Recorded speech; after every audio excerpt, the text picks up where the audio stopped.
6वीच्या विद्यार्थ्यांना माझा नमस्कार. आज आपण आधी जे डिलीट केलेले आहेत आपले धडे ते सांगते मी तुम्हाला. ते तुम्ही पेन्सिल घ्या आणि त्याच्यावर जस्ट कट मारा. Lesson number 9, then 13, 14 and 15. म्हणजे लेसन नंबर 9 पत्र, 13 is a Tuljabhavani, 14 is a पाखर बोली आणि 15 इज अ पंढरीची वारी. हे तुम्हाला धड़े नहीं हैं, वो कट मार दो सिर्फ. और आज मैं पढ़ा रही हूँ लेसन नंबर 5, पेज नंबर 26 निकालो और पेंसिल रखना है हाथ में, क्योंकि हम लोग को डिक्टेशन वर्ड्स आपको मैं डैश करके दूंगी, वो you have to write 5 times. Okay, so will start. माझी आई. आई म्हटलं की ॲक्च्युअल आई चे महत्त्व जे आहे, इम्पॉर्टन्स आहे, हे शब्दात सांगताच येत नाही. मीन्स उसके लिए वर्ड ही नहीं है मम्मा के लिए. मम्मा तो मम्मा ही है हमेशा. तर आईवडिलांचं स्थान हे देवाच्या स्थानाबरोबर आहे. म्हणजे भगवान से भी बढ़कर ऐसे नहीं बोल सकते, भगवान के साथ ही असं आहे. तर देव सगळीकडे जाऊ शकत आहे, भगवान सब जगह नहीं जा सकते, इसके लिए उन्होंने माँ को बनाया. ऐसे हमें हमेशा हम लोग को एक सेंटेन्स हम लोग हमेशा बोलते हैं. तर आज आपण बघूया ती आई कशी आहे. तर माझी आई ही लेखिकेची आई आहे. जो राइटर है वो एक लेडी है. तो उसने अपना जो अनुभव है, अपना जो एक्सपिरियन्स है वो बताया है. तर मी सुरुवात करते आहे. तर सगळ्यांनी ऐकायचं आहे आणि मी जिथे डॅश म्हणेन तिथे तुम्ही डॅश करून घ्यायचं आहे. And that is a hard word. आता जर माझ्या एखाद्या मैत्रिणीने मला विचारली तुझी आई काय करते, तर मी नक्कीच अभिमानाने सांगेन की ती एक रस्ता झाडणारी झाडूवाली आहे. मीन्स अभी वो जो लेखिका है वो बोलती है, अभी मुझे मेरी किसी फ्रेंड ने पूछा कि तुम्हारी माँ क्या करती है, तर मी काय सांगेन, मैं श्योर शॉर्ट बोलूँगी और मैं प्राउडली बोलूँगी कि वो एक रास्ता साफ करने वाले वर्कर है. लेबर बोलते हैं ना, वो है. पण काही दिवसापूर्वी, आता नक्कीचला डॅश करा आणि सफाई कामगारला डॅश करा, ठीक आहे. पण काही दिवसापूर्वी माझ्या आईच्या नोकरीबद्दल कोणी विचारले तर मला मुळीच आवडत नसे. गेल्या वर्षी मानसी आणि मी शाळेत जायला निघालो होतो. आता मानसी तिची मैत्रीण आहे. आम्ही मजेत गप्पा करत चाललो होतो. गप्पाला डॅश करा. बातें करते हुए वो स्कूल में जा रहे थे. अचानक तिने मला विचारले, तुझी आई कुठे नोकरी करते, तुम्हारी माँ कहाँ पे नौकरी करती है. या प्रश्नाने मी एकदम सावध झाले. मीन्स एकदम शांत बैठ गई कि अरे बापरे, इसने क्या मुझे सवाल पूछा वो फ्रेंड ने.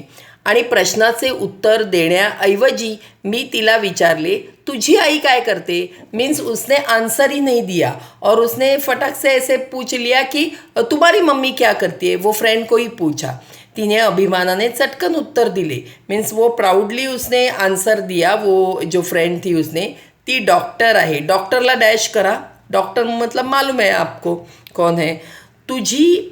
मी थोडा वेळ गोंधळले, कन्फ्यूज झाली ती एकदम आणि खालच्या आवाजात हळूच पुटपुटले, जाऊ देत ते. मीन्स जाने दो ना, ऐसे असं करून तिने कट ऑफ करून टाकलं. तिने आन्सरच दिलं नाही. त्या दिवशी माझे लक्ष कुठेच लागेना. उसका ध्यान जो है वो लेखिका का, वो कहीं पे लग नहीं रहा था, क्योंकि उसने वो आंसर ही दिया नहीं था ना उसको. तर लक्षला डॅश करा. ध्यान, लक्ष म्हणजे ध्यान. खेळाच्या तासाला आम्ही वर्गातच बसून राहिले. वो खेलने का जो पीरियड था तभी वो क्लास में ही बैठी रही. शाळा सुटल्यावर मी घरी आले. मला खूप उदास वाटत होते. मुझे खूप बहुत ये निराश, सैड लग रहा था कि उसने वो सवाल किया और मैंने वो जवाब दिया नहीं. I don't know Y. बघा आता पुढे. मी आईकडे पाहिले. मैंने माँ को देखा. ती तशी फार उंच नाही, वो शॉर्टी थी. तिचे डोळे पाणीदार आहेत, पण तिचा चेहरा थोडासा कठोर वाटतो. कठोर म्हणजे स्ट्रिक्ट असा वाटतो. कठोरला डॅश करा, उदासला डॅश करा आणि लक्षला डॅश करा. तिच्या डोळ्याच्या कडांवर थोड्या थोड्या सुरकुत्याही उमटू लागल्या आहेत. मीन्स वो थोडीशी ऐसी रिंकल्स वगैरे उसके आने लगे थे. मी तिच्याकडे टक लावून पाहत आहे. स्टेयर करना, एक एक ऐसे अगर कन्फ्यूजन है या कुछ उसको ऐसे पता नहीं उसका कन्फ्यूजन वही था और वो मम्मी को स्टेयर करने लगे। हे आईच्या लक्षात आले असावे। मम्मा को एकदम ध्यान में हमेशा बच्चों का तो होता ही है ना। तो वो उसने ऐसे ही उसकी तरफ ऐसे शायद देखा होगा, उसको समझ में आया होगा उसके मन में कुछ चल रहा है। तिने मला प्रेमाने विचारले, एवढा कसला विचार करते आहेस? मीन्स इतना क्यों, क्या सोच रही है इतना? मी नाराजीच्या स्वरात आईला म्हटले, मैं मतलब नाराज थी वो। आई, तू झाडूवाली का झालीस? माझ्या मैत्रिणी मला तुझ्या नोकरीबद्दल विचारतात तेव्हा त्यांना उत्तर द्यायची हिम्मत होत नहीं मला। मीन्स तुम झाड़ू वाली क्यों हो गई? मेरे फ्रेंड्स को मुझे आंसर करना अच्छा नहीं लगता है तो मैं वो मुझे हिम्मत ही नहीं होती है, ऐसे उसने बोला। देखो कितना मम्मा को बेचारी को कितना दिल में लगा होगा, वो बात कैसी लगी होगी। आई एकदम चकित झाली, मीन्स सरप्राइज हो गई कि मेरी बेटी की सोच इतनी मतलब छोटी है सोच। तिचे डोळे अधिकच विस्फारले गेले, म्हणजे मोठे झाले तिचे डोळे। भुवया किंचित उंचवल्या, भुवया म्हणजे आयब्रोज पण तिच्या एकदम अशा वरती गेल्या। तिने माझ्याकडे नाराजीचा एक कटाक्ष टाकला आणि म्हणाली, वो नाराज हो गई, वो दुखी हो गई। और उसने बोला फिर, तुझे विचार अशा प्रकारचे असतील असे मला कधीच वाटले नव्हते। म्हणजे तुझे विचार, तुम्हारी जो थिंकिंग है वो ऐसी है, वो मुझे कभी भी नहीं लगा था कि तुम्हारी थिंकिंग ऐसी है। तुला तुझ्या आईची लाज वाटते? अशेम्ड हो आप? लज्जा आ रही है तुमको मैं जो काम कर रही हूँ? नाही आई, तसं नाही, मला तुझी लाज वाटत नाही। मीन्स उसने जवाब दिया लेखिका ने, नहीं नहीं मुझे लज्जा नहीं आती है। नौकरी ही केवळ नौकरी नहीं, ही एक सेवा आहे। नौकरी मतलब सर्विस जो है वो सर्विस नहीं है, एक अच्छी सर्विस है। मतलब जो नौकरी है वो एक अच्छी सर्विस है। हे सफाईचे काम केले नाही तर आपल्याला या शहराची काय अवस्था होईल याची कल्पना तरी करता येईल का?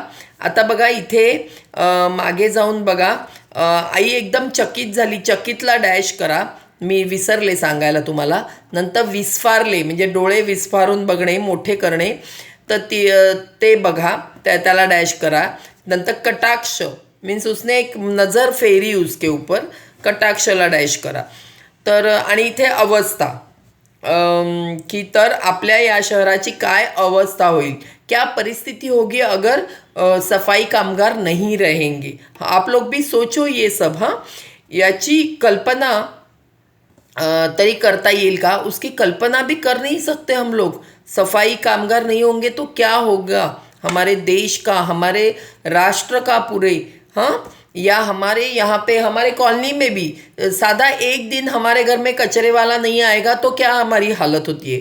तो ये रास्ते पे अगर गंदगी फैलेगी तो क्या हो जाएगा, ज़्यादा डिजीजेस होने लगेंगे, है ना। इसके लिए काय करता येईल? आम्ही सफाई केली नाही तर तू आणि तुझ्या मैत्रिणींना कचऱ्याच्या ढिगाऱ्यात राहावे लागेल। मीन्स कचरे के ढिगारे में जो सब पूरा गार्बेज है तो गंदगी सब उसमें से चलना पड़ेगा। आम्ही सफाईचं काम करून स्वतः अस्वच्छ होतो पण सारा परिसर हम लोग स्वच्छ करते हैं, अच्छा करते हैं। आम्ही अस्वच्छ होतो, हम लोग गंदे रहते हैं, लेकिन हम लोग दूसरों के लिए अच्छाई करते हैं। ये उसकी मम्मी ने बोला। म्हणून हजारो लोकांना स्वच्छ जागेत राहता येतं। आईच्या बोलण्यात राग होता, दुःख होते, तळमळ होती आणि स्वाभिमानही होता। म्हणजे वो दुखी भी हो गई थी और उसको इगरली ऐसे लगा कि मेरी बेटी की क्या सोच है, आणि तिचा स्वाभिमान मीन्स एकदम वो डट के ऐसा बोल सकी। ये भी था क्योंकि उसको खुद को लज्जा नहीं थी कि मैं कौन सा काम कर रही हूँ। ठीक है।